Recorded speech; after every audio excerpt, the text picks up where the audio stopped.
What up, y'all? Welcome to What's in the Box Trek. What's there to really talk about this game? A blowout. Not a lot of people played. No Devin Booker, no Russ, no Bron, no Austin Reeves, no AD. So what?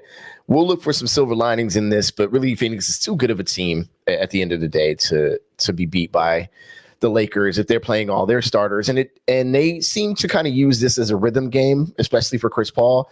So I'm not going to dive too deep into individual stats, but we can go over a couple game stats just to kind of get it started. So the Lakers lose 104-130. The Lakers did shoot less field goals than take less field goal attempts than the Suns, 93-89. I'm still okay with that. Now, I need the Lakers to play at a little bit of a faster pace, but the Suns were pretty much pummeling them, so there's not much they can do. The Lakers shot 45% from the field, which is not great at all. The Suns shot close to 50%. There's that. 3-point percentage, though. The Lakers shot 43% from three-point line on 28 threes. The Suns 51%, 20 for 39. So, look, over the last 5 games, the Lakers are 11th in the league in three-point percentage. They're at about 38% on about 29 attempts.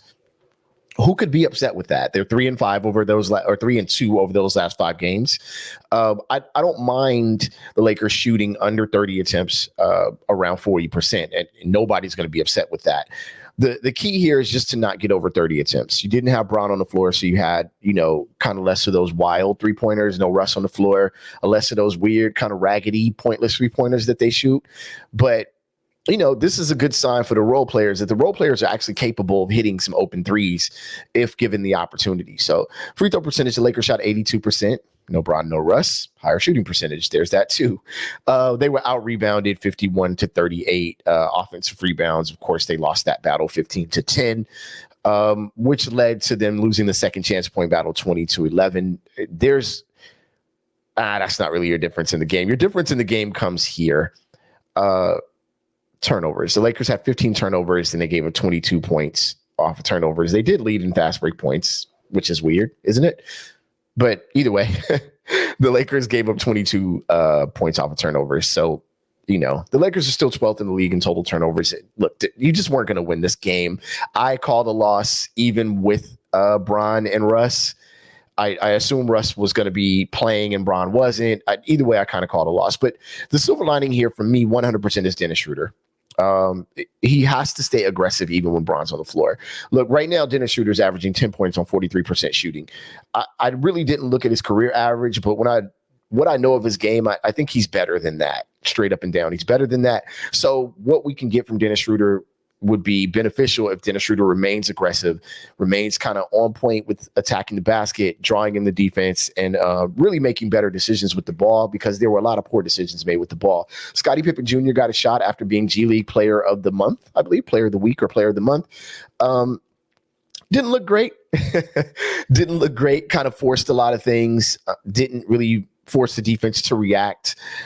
If you're teaching your kids anything about playing the guard position, if there's no fear of you scoring, then it's going to be a lot harder to move the ball, right? They're just going to play off of you, play back on you. If there's no fear of you driving, it's going to be harder.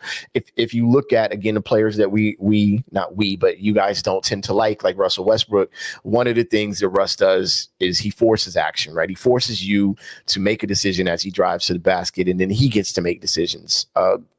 Chris Paul forces you with his mid-range. Steve Nash forces you with his probing. There are a lot of ways that a point guard can make you react, and it looks like that's what Scottie Pippen Jr. needs to learn. Aside from that, what we're facing now with the Lakers is a big decision, right? Let's say that a draft pick. Well, let's look at the draft picks that the Lakers had before. It took them about 4 seasons. D'Angelo Russell, about 4 seasons, right? 5 seasons. Brandon Ingram, about 4, maybe 5 seasons. Julius Randle, about 4, maybe 5 seasons before, they really started to show that super top 10, top 15 draft potential, right? So Lakers now have a 2027 and a 2029 top draft pick to trade. They have 2 draft picks to trade. And the decision that you're making now is Do you mortgage your future for quite a while? Because remember, you don't have any top draft picks really till that point, right? You've already mortgaged your future for a championship. Now you got a championship. I'm not complaining about what the Lakers did. The only way I'd be complaining is if they never won. And if you want to say anything about the bubble, then you got to talk about your own team, because if you're a fan of, let's say, the Clippers, then what you're saying is the Clippers could not win allegedly the easiest championship in NBA history, and the Clippers couldn't win it. That's how bad they play. That's how bad of an organization and franchise they are. If you can't win the easiest championship, then I have questions about who you are and what you are, right? So you got to be careful how you talk about these the bubble, because if you have a team that you thought should have won that year and they didn't, then they were pretty sorry that year. That's how I feel about it. So the Lakers have a choice. If you mortgage this 2027 and 2029 draft pick, LeBron's contract runs out next season. AD probably runs out the season then or after, right? Player option. You don't get a draft pick till 2030. It is currently 2022. Imagine the 2024, 2025 season is when Bron's going to be gone. You're likely going to be rebuilding starting from 2024, 2025. That means if nothing special happens, you don't touch a draft pick until 2030, which means 2034 is about your time to see. So that's 10 years. That's 10 years of mediocrity. That's 10 years of bottom of the league. That's something the Sacramento Kings would do. And in between that, you got to have a little bit of luck, right? You got to get a player that maybe like Julius Randle, who develops into something that is like, well, that's an all-star out there, right? So yeah, I mean, and even then, how do you get a Julius Randle without the 2027, 2029 draft? Julius Randle was a top 10 draft pick.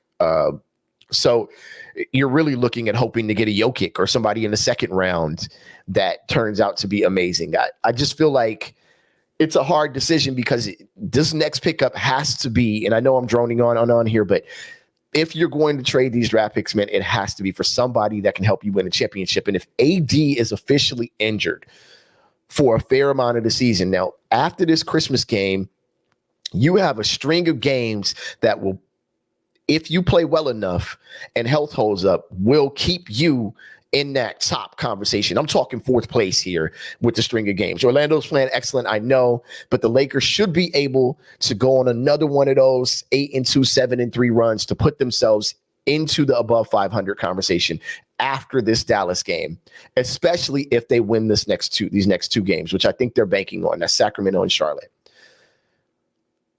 But do you really have a shot at winning a championship this year? And if you do not, then you do not move a single draft pick, period. I don't even think you move a second rounder. I think you look at the waiver wire and keep it moving, or you trade some pieces like Patrick Beverley and Kendrick Nunn's expiring contract, and you see what you can do. But at this point, considering AD's health, I don't know if you move those. I really don't. I'm not going to go as far as other people have gone and say this is the worst team ever. This is a playoff team, but is it a championship team? This year, more than ever, that is questionable. But I don't know, man. I'm not all the way sold.